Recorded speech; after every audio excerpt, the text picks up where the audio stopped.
মাৎসর্য, মাৎসর্য মানে জেলাসি, কিছুতেই মরে না। তাই স্বামীজি বিবেকানন্দ বলছেন আমাদের জাতের একটাই সমস্যা, মাৎসর্য, জেলাসি।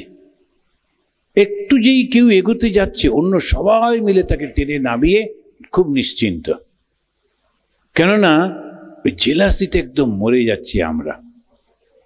যেই জেলাসির থেকে আপনি বাইরে বেরোবেন, যেই আপনি সকলকে ভালোবাসছেন, সবার সাকসেসে আনন্দিত হচ্ছেন, তখন আপনি জানবেন আপনি অনেকটা আধ্যাত্মিক হয়ে গেছেন। কেউ একজন ভালো গান করছে, কেউ একজন ভালো আঁকছে, লিখছে, বা বড় দেশনেতা হচ্ছে, আমার পাশেই ছিল, এবং সেইটাতে আমার কোনো রাগ হচ্ছে না, বরঞ্চ আনন্দ হচ্ছে। কতগুলো জিনিস আমাদেরকে দূর করতে হবে, তাহলে আমরা স্পিরিচুয়াল হব। কি কি?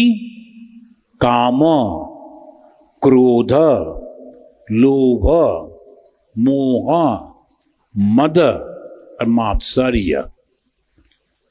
মাৎসর্য, এই ঈর্ষাটা থেকে বাঁচলে আর কোনো সমস্যা নেই।